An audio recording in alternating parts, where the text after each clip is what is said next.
Welcome, fellow last places, to another episode of LPF Debrief, where Chris and I talk about comic books, TV shows, and movies. And on today's episode, we will be discussing Ahsoka episode 6. And it is unbelievable that we only have 2 more episodes left. I'm gonna cry. But let's get right into it. Before anything, guys, there will be spoilers ahead.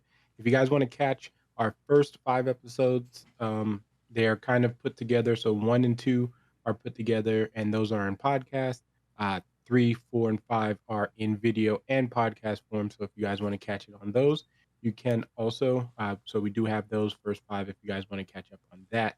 Like I said, spoilers are ahead. If you guys don't want to hear them, please pause it, go watch the episode, come on back, and we will tell you guys our thoughts on how we felt about the episode and some nuggets and all that stuff, because episode 6 brings in, if you guys don't know, episode 6 has my favorite character in all of Star Wars. And we'll get there when we get there, but he's my favorite character, and this is his first live action appearance. And it's not who you think it is. Or it might be. If you know me, you know who it is already. But let's get right into Jar it. Jar Binks, everybody. Jar Jar Binks. No, because technically this wouldn't be his first live action appearance. Yeah, true. So it's not him. But all right. So episode 6. This is like I said, the 6th episode of the series. We only have 2 more left, unfortunately. But again, coming off of episode 5, which was probably one of the greatest things we've seen in Star Wars ever. I knew going into this episode it was going to be very much a decompression episode, I want to call it, just because like it would have been hard to even top what we saw in episode 5, right? And if you guys listen to how our last one, how much Chris and I loved that episode, and I mean that was kind of a universal thing for everyone.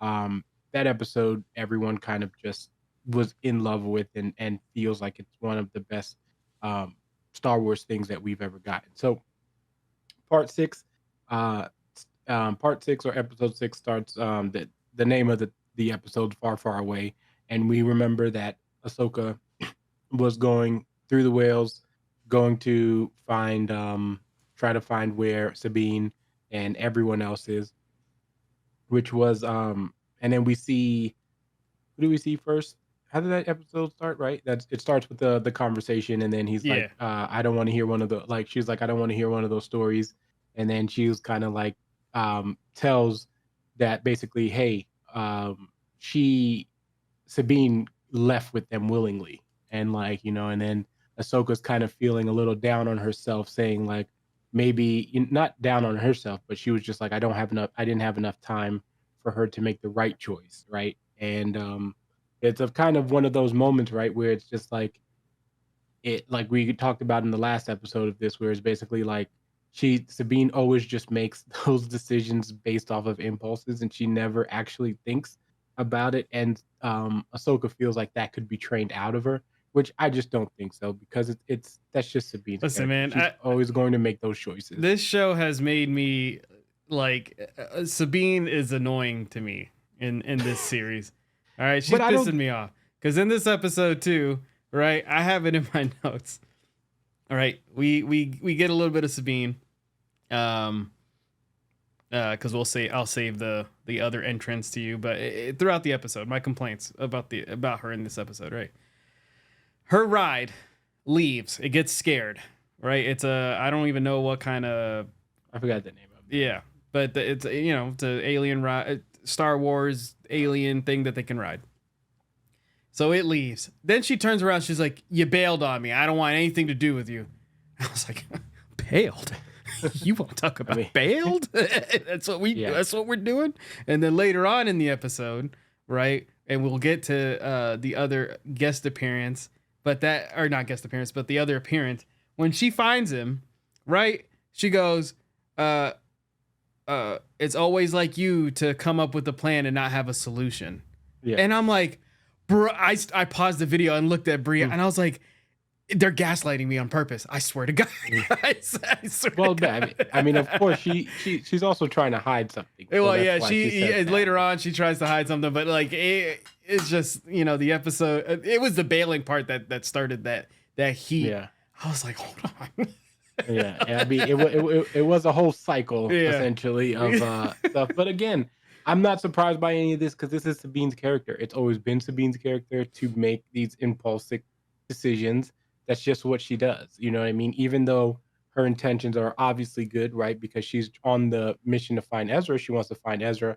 But again, there's that lack of that lack of training where, and that's what Ahsoka was alluding to in the beginning, where it's basically like she she doesn't think about the right decisions to make all the time, Yeah. right? She kind of just says, "Oh, I'm gonna like go off and do this thing," instead of doing the right thing, essentially. But I did love how Huang basically starts starts his story with in a galaxy long far far away. I Yeah. thought that was such a beautiful touch, and it kind of like, and then it goes right into the Ahsoka opening, which was great. Which Brie kind of brought up a point that she thought it was cute that like not only is it like the Star Wars thing, right? But Mhm. she's like, if you think about it, like in our world, like we go once upon a All the time. time, yeah. Yeah, stuff like that. So in their world, like, in a galaxy far, far away, like, everybody's like, oh, okay, telling a children's story. So I think it's a nice touch to think about, like, okay, in this world, that's how children's stories and stuff like that just start. So, yeah, it was just a sweet moment between the two. And I wish would have gotten more of that story. So, Yeah, I mean, I think it's just one of those many yeah. Star Wars stories, which again, it feels good. Again, one of my favorite things about this TV show in particular, and what Dave Filoni does, is that he expands the universe every time, and the books do a really good job at this also, at just expanding what the Star Wars universe is, so it never feels like you're stuck in this, one thing, right? So I think for me that's really cool how they do that. But we go into basically the Eye of Sion, which is what that little beam thing that they're calling that helped them jump into another galaxy. That's where we see what's her Elizabeth, Skull, Ran. I mean Skull. What you call it? Sabine, and what's his name? And what's her name? I don't know the other Haiti. girl's name. I think it's Haiti, or Okay. like that's what it is. We see them jump into space and basically head up to the Paradia, which if you read any of the Thrawn books, you would know exactly where that was. And you knew exactly where they were heading, and I did at least. I don't know.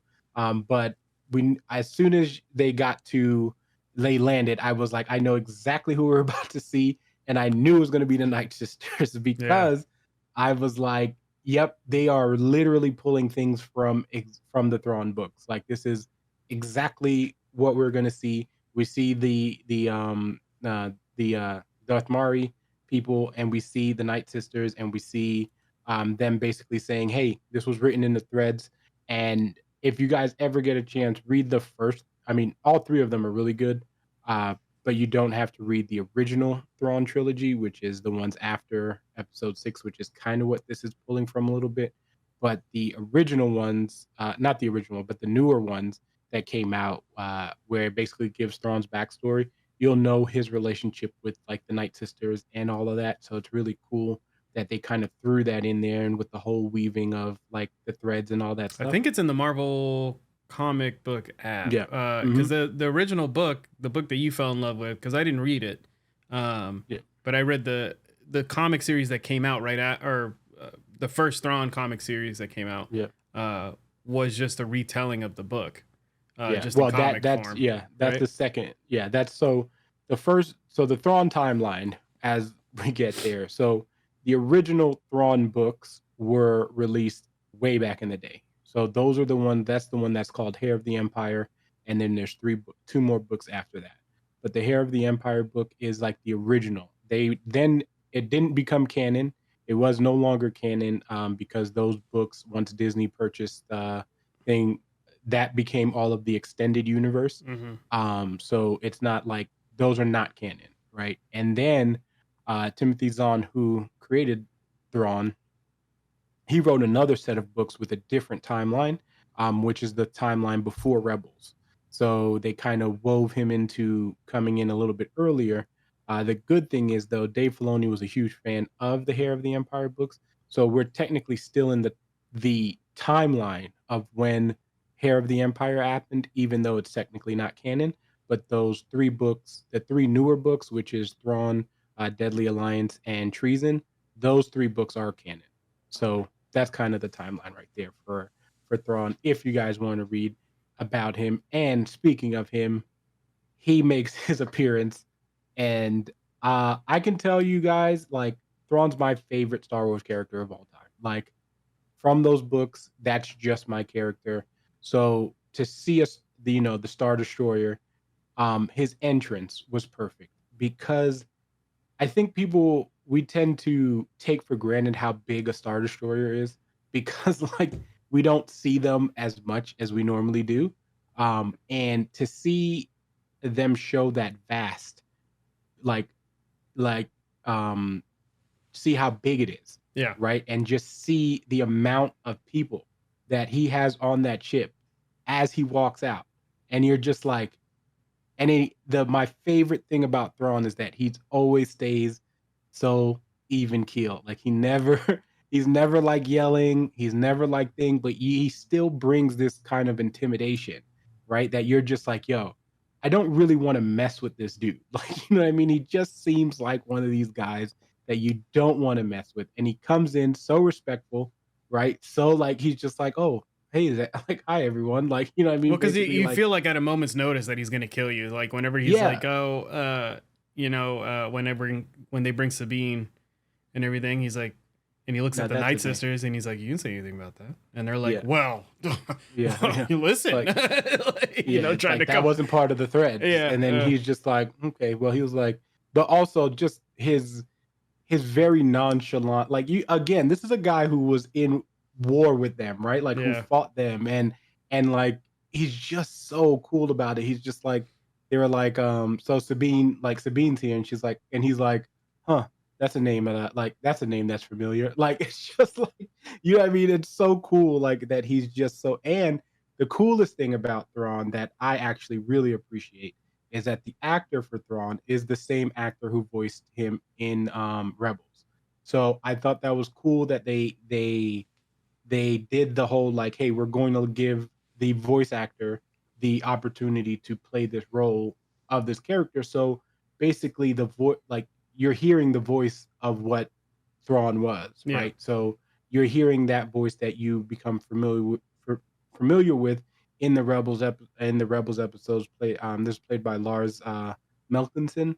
So he voice acted him, and it's nice to hear that same voice for that clear, like that continuity essentially. So like, even I know there was a big thing with Rosario taking over for Ashley, and it was kind of like, oh man, like, we would have loved to seen Ashley play that role. But it's like the fact that we are getting one of the main characters also to play their character, I think it's cool, especially when you're playing a CGI character, like not CGI, but a makeup character. Yeah. I don't feel like it's that hard to, tell them to be like, hey, you can bring that presence because you already have the voice, right? Like, I don't. And a lot of voice actors, a lot of work that you see, they're actually expressing themselves as they do it anyway, right?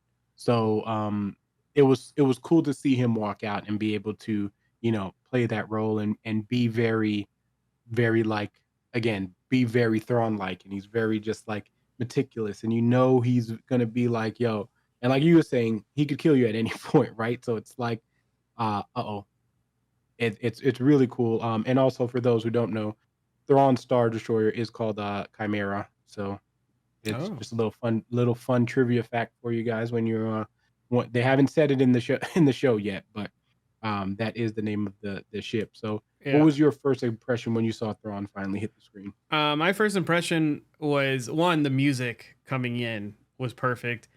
Seeing the army, I was a little bit confused about because I want to Hmm. know how he got. Like, I'm assuming those aren't normal stormtroopers inside. Those are something the Night Sisters brought up Hmm. for him. So that's what I'm going with for right now. Um, I am hoping when I saw him, right, I was kind of hoping that we weren't going to get a flashback of like him and Ezra landing. I kind of hope that it later on, what was it called? The not Visions.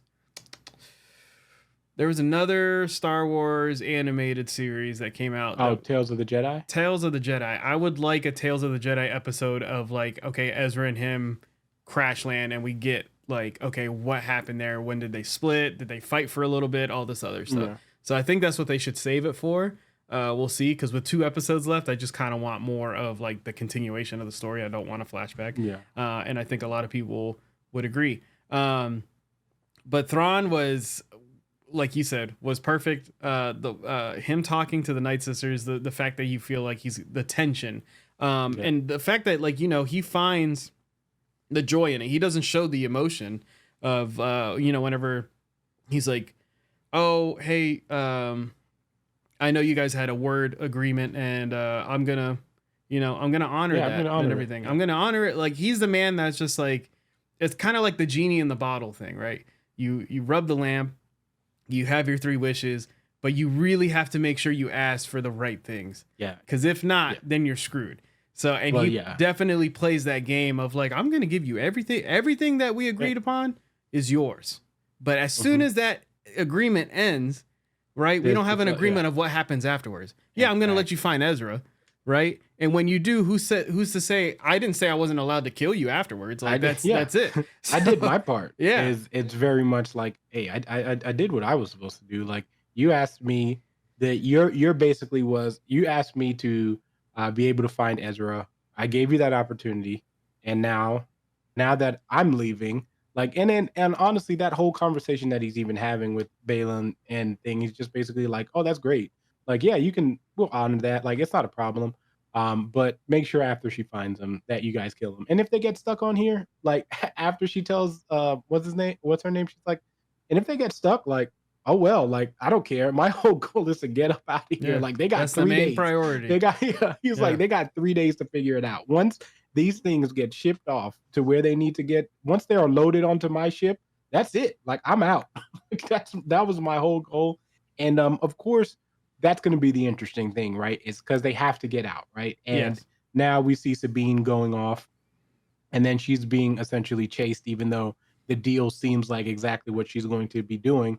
She gets into a fight. Sabine's fighting is really cool, just because she has that really cool Mandalorian style where she like can shoot, she can deflect and all that, but then she has enough lightsaber training to then fight with her lightsaber or with Ezra's lightsaber. I think it's really cool that it's a really cool balance for her, because you get a little bit of both the shows, right? You get Mandalorian kind of fights, and you're getting the excellent lightsaber work that this show has shown, because like we talked about in our last episode, this show has definitely displayed another level of lightsaber fights. It's been nuts. Everyone who fights with the lightsaber here, it is really cool to see that choreography and how they work with their lightsabers. You know what I mean? So I've really been enjoying that. So to see her pull one out, and I don't care if they need an excuse to pull it out. I'm ready for it. Like anytime someone pulls out a lightsaber, I'm like, I am glued, because I'm like, I'm ready to watch this. So that was cool. And then she meets the little alien race. I forgot their name off the top of my head. I had it written down somewhere, but she meets them, and it was really, having that conversation. And then she basically sees that rebel patch that is like, oh snap, like I know what this means. Like, you know what I mean? Do you know where to find this person? And that was like, again, it was a cool moment, because you can tell she's getting closer while all these things are happening, right? This information is happening, all this backstabbing and all that is really cool. So what'd you think of her whole fight scene, and as she was getting there to fight to try to find Ezra?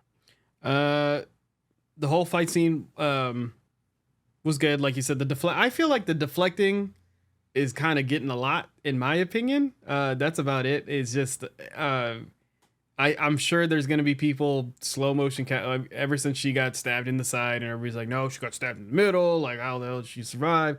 There was a quick moment that she looks like she gets shot in the face, but she blocks it in time. I see that. But yeah, I think it's a little bit the deflecting and everything was pretty crazy, but the gunfighting, like you said, her fight style is pretty dope. You could tell that she knows a little bit on how to use a lightsaber. Definitely fights with like the whole like I'm fighting to survive right now. Not tactical with it. So, and that's what's pretty cool is that you can see the separation of like the Yeah. timed fights. I'm trying to see where this guy's gonna move next. I'm trying to plan ahead. Whereas in her is like, okay, I have a lot of enemies around me. I need to cut everybody down. And we see that. But with my question was with or not question. What I wanted to point out was in this episode we get Skull's basically his plan on what he wants to do. He doesn't care, which I thought was cold and pretty cool that he doesn't care about the light or the dark side. He just wants to end it all together because he's like, no matter what, he's like, it's a cycle. He's like, they're gonna lose. Thrawn's gonna come to power. Eventually, he'll lose, and then and then another empire will rise, and we just go through it over and over and over again. So I think it's gonna be pretty interesting where his story ends up, especially with the apprentice, because I think the apprentice is in that lock of like she's starting to feel uncertain about him. Of like, well, I mean, we're winning, and he's like, well, he's like, I don't really care for that. So well, he's looking at a more nuanced approach, and this is what makes it interesting because it's not a typical Sith approach, right? And that's what I think is giving his character some more depth to him, right? Because yes, he was a former Jedi, right? And after that, like it became like he's no longer associates himself with the Jedi, but he still has a plan, right? And it's going to be interesting because he has a plan clearly. And you can already tell that Thrawn, because Thrawn is such a tactician, he's starting to slowly be like, like there's something interesting or something weird about you. Like, you know what I mean? Like you used to work for the Jedi, right? And he's like, yeah, but that was a long time ago. And kind of Thrawn's expression without even being expressive is he's kind of like, okay, well, let me keep my eye on you because I feel like, you know what I mean? Which is why I think when he has that conversation and he's like, yo, if we have to leave and they're not back, like, that's not my problem. Like, you know what I mean? Like, I'm out of here. The whole point is so I can go back to that galaxy and become, the heir to that empire because I want to bring that back. So that's Thrawn's, that's Thrawn's objective, but he's also seeing Balin as a, wait a second. And Heidi, she's basically having that apprentice kind of notion, right? Where it's like, I like this is a good thing. Like I want more. I'm kind of hungry for more power. My master is selling me like, oh, don't worry about that. Like we need to find a way to end this whole thing to kind of have unlimited power. Like because if we can go to the beginning of all this, we can kind of just have everything we need in order to fix whatever needs to be fixed, right? So it is interesting, and I'm glad they added that subplot to it because now it's going to be, we're getting a bunch of goals now, right? We have Thrawn trying to get back to the galaxy. We got Ahsoka trying to come back to save Sabine, and Ezra, and then we've got Balin has his objective to find whatever he needs in that area, saying that he's hearing voices and that they're calling to him. And if you guys remember, we had Palpatine once said that he heard voices from a galaxy far away and stuff like that. So it is kind of interesting that they're kind of playing to those things a little bit, right? Where it's playing to some of those old school like words and stuff. So it's interesting to see all this and how it's going to all play out.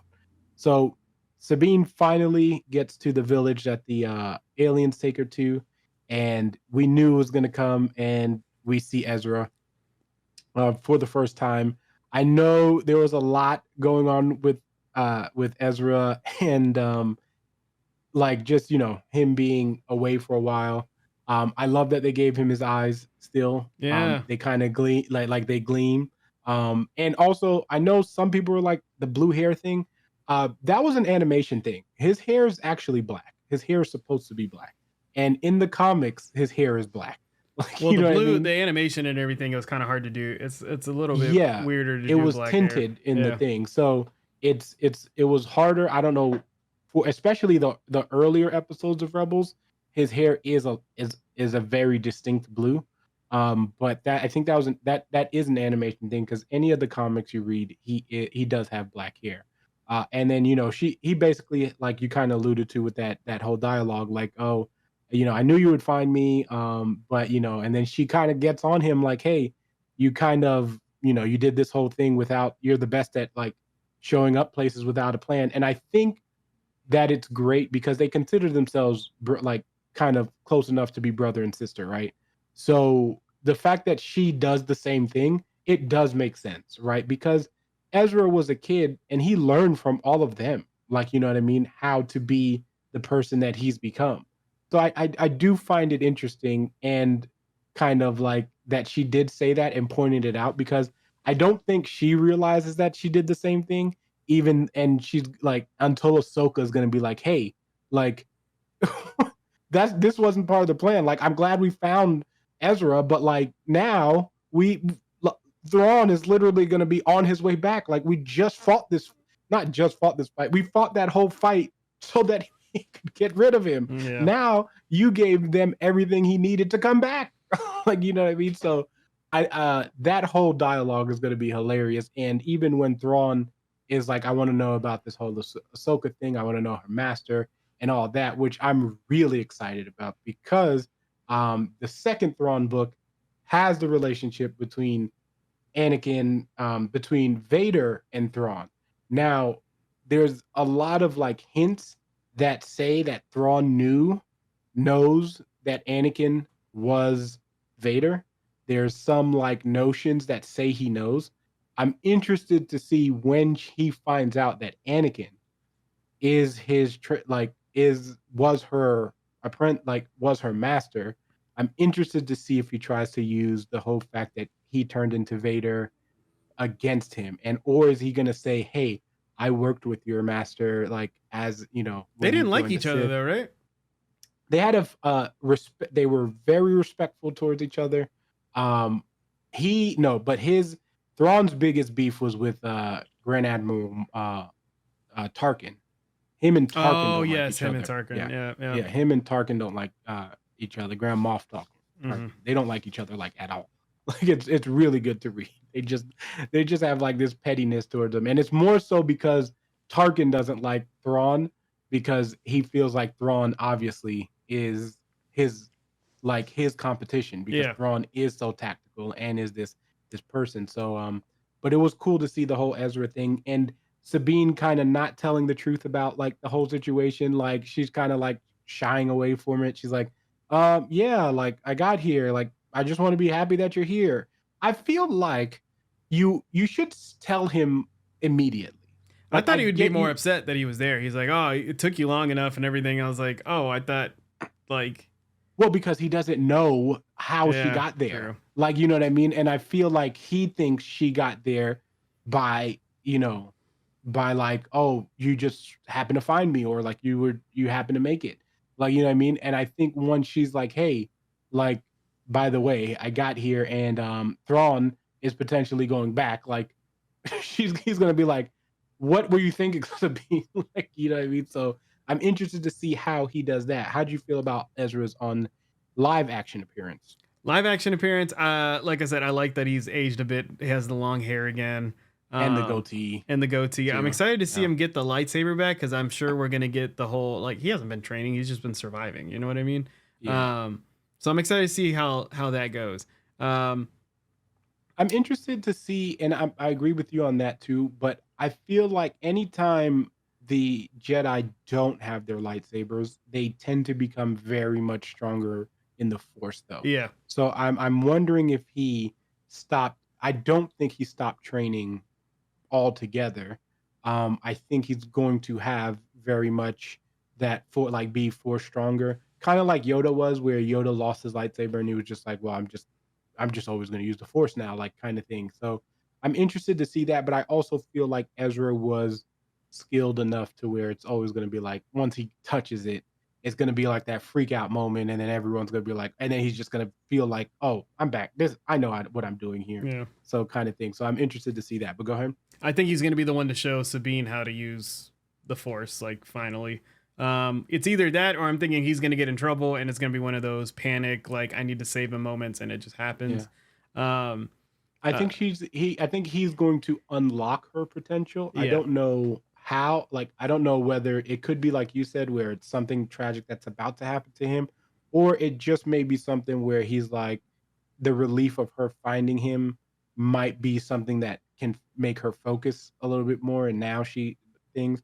But also, Ahsoka's going to be on the way, so it is interesting that that like all of those things are going to play out because Ahsoka's going to come in and be like, "Great, you found Ezra, but guess what? Thrawn's back on it." Like, you know what I mean? So that dynamic is going to be very interesting to see all of that, and it's going to be interesting to see where Ahsoka lands. Right? Like, is she going to land closer to Ezra and them, or because I would imagine Ahsoka would be able to feel their presence, Yeah. like especially as long as Ezra hasn't locked anything away from the Force. But it's also going to be hard as hell to miss that Star Destroyer and like when you're coming in. So it does depend on where the Paragals take them. And as they said, that is a graveyard for them. So they usually go there to pretty much die. So it it is going to be interesting to see How they get how back. everyone gets back because we Yeah. know they're getting back because there's no way that we finish like we do this whole reunion with all these characters without Zeb, right? Because there's just no way. There's no way. Dave Filoni wouldn't do this to us. I know my trust is in Dave Filoni, and I know he wouldn't do this to us. All right. So yeah. So but yeah. So the Ezra, like you were, go ahead with was that Oh you had no, that any was more pretty on much Ezra? it. I mean, like No. I think, I mean, we'll get more from him in the next episode. Whenever he was there, it was brief. You know what I mean? They wrapped up pretty quick, and I think the next episode is going to be about him, because this episode they definitely made way for Thrawn and showed him. So, Yeah. um, and I'm glad they gave him his time, and they're like, hey, Ezra's going to get his moment too, but right now we're introducing the big bad, and Yeah. and it needs to And that's be, what I was saying. This episode was very much a decompression yeah, episode of like, hey, these are the like this. We just had this major event happen, and again, a lot of us are considering that to be one of the best things we've seen in Star Wars. So having an episode like this where you're not trying to top that episode because it's going to be really hard, and I don't even think honestly any episode after that is going to be that because it wasn't part of our expectations, right? Like we knew we were getting a great show. We didn't know we were going to get that level that we saw in level like episode 4 was a lot, like as far as just being amazing. But then episode 5 came in and you're just like, yo, like you know what I mean? So I do find it hilarious that it's also the same episode as the best Star Wars, which is Empire Strikes Back, which is 5. So, yeah. five looks like their number. But yeah, so I am interested to see how we go on. I'm like I said, I'm interested to see how everyone gets back, whether it's them just jumping on the ship, which means somebody's losing their ship. Like, you know what I mean? So, like, because they all can't go. All like, there's no way they're just going to be like, oh, we're all going to go through this ring. I just don't see it. I'm interested, very interested to see what happens in episode 7 as far as all that goes. So um yeah, so final thoughts, Chris. What were your before we wrap it up? What was your favorite parts? And what do you expect going into the next episode? Favorite part is the Thrawn walkout, with all the stormtroopers yelling Thrawn and everything like that. I Oh, thought it was, oh, I yeah, thought it was really cool, and the ship coming down and then it's zooming out and showing the how big the ship is. yeah, Um, Probably my favorite moment there is him yeah. walking And out. That you already walkout know is, that yeah, we got the same. Obviously, like as my favorite character, yeah, it's surreal because again, it's one of those things where like I read those stories so long ago, like as they were, when I was younger, and like I always tell people, hey, Thrawn was my favorite character. And like a lot of people was like, who's Thrawn? Right. Because they had no idea who the character was unless you read the books, right? Like, because most people think you're going to say someone who is part of the original trilogy or something like that. But I was always just gravitated towards that character because he is my favorite part of Star Wars. Like me personally, not that I don't love lightsabers and all that stuff, but I am a huge fan of all the like the naval stuff and the that kind of stuff. And Thrawn like is the epitome of that. Like he's that battle tactician at the highest level. right? And it for me, it's so cool. In all his books and all his media, I have the pop, which is worth a lot of money now, but the one that came out in Star Wars, the one that came out in conventions. Yeah. I don't know if you have it, but you should get it if you don't. But And it's then too I much. have It's a the lot right now. I'll angle my camera up, but right Yeah. back there is my graded Thrawn, my issue 1. It got an Well, 8. we're doing big things. So yeah, obviously all the merch is going to be gone now, especially if people really like him, especially when Rebels came out. So seeing him come out and have that live action appearance, and be finally like in the forefront of Star Wars, especially reading Hair of the Empire, and now him actually potentially becoming the heir of the empire, which is like the time frame is perfect, and reading that story, and now that that story has relevance again is pretty, is really cool to me. So that's going to be my, if I ever, well, when I get a Star Wars tattoo, it's going to be Chimera. Like I want that ship and something of Thrawn on me. But so for me it was just like, yes, we finally get the live action, everyone gets to know, like finally put a face to my favorite character in Star Wars. So I'm really excited for how this is going to close out. 2 more episodes left, and then the good thing is we got 2 more episodes left, and then we go right into Loki. So Yeah. it's going to be good, and we're probably going to have a guest for Loki. So be prepared for that. Yeah, yeah, All right. yeah. Cool. We're going to have a guest for those episodes. So we're going to get it set up, huh?